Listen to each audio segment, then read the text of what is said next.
Oui. Bonjour Kala. Bonjour Harry. Alors Kala, nom d'artiste. C'est ton nom d'artiste, Kala. Oui. C'est un joli nom. Tu as été chercher ça où? En fait, c'est la contraction de mon prénom et mon nom de famille.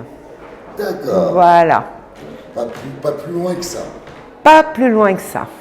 Bon, parle-nous un petit peu de ce que tu représentes dans l'art et en tous les cas de ce que tu as, ton parcours artistique. Alors, mon parcours artistique, ça a été déjà gamine. J'ai commencé par les cours de la ville de Montparnasse. Après, ça a été des ateliers de peinture rue Vavin. Après, j'ai fait en candidat libre les arts plastiques. Voilà, et puis après, la vie a fait que je suis devenue prof, mais pas du tout d'art plastique, prof de sourds, j'enseignais en langue des signes. Voilà, dans un établissement de sourds. Mais j'ai toujours continué à peindre, à travailler pour la publicité. J'ai été photographe pour des bouquins pour le Cambodge, le Vietnam, pour les auteurs de romans, voilà. Pour des troupes de théâtre. Bon, donc, multifonction. Exactement. Couteau suisse. J'ai vécu en Suisse d'ailleurs. Parle-nous en quelques mots un petit peu de ce que tu présentes, parce qu'il y a beaucoup de sujets qui sont abordés, on n'est pas dans de l'abstrait, on n'est pas dans du figuratif abstrait, il y a beaucoup de choses. Je ne sais pas si là-bas c'est un saint que je ne saurais voir. C'est un saint. C'est un saint que je ne saurais voir. Voilà, c'est un saint que... En fait, c'est ce que j'expliquais, c'est que le matin, je commode dans mon café et en fait, tout se met en place dans ma tête. Alors, il me faut plusieurs matins, surtout si j'ai trop bu la veille. Et après, c'est un peu le dessin qui me mène.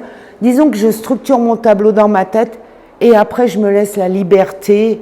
Suivant, là, c'était les ours polaires qui mouraient. Bon, ils sont dedans. Et voilà. Donc, je ne m'interdis pas de me cantonner à un sujet. C'est comme un voyage, comme une turbulence, dans celui-ci. Hein. D'accord. Et une question, tu peins au café? Je n'ai pas compris. Tu peins avec du café? Non. Non, c'est de la peinture. C'est de la peinture. Non, alors là, il y a... C'est pas un gag. Non, alors, il m'arrive d'intégrer du sable que je ramène d'Islande, de partout. C'est là. Ici, c'est là. C'est parce que voilà, quand on arrive sur ce type de couleur, certains artistes travaillent au café. Parce que Non, là c'est le travail de la couleur. Mais il y a de la mine de plomb, il y a de l'encre de Chine, il y a du fusain, il y a de la craie d'art, il y a...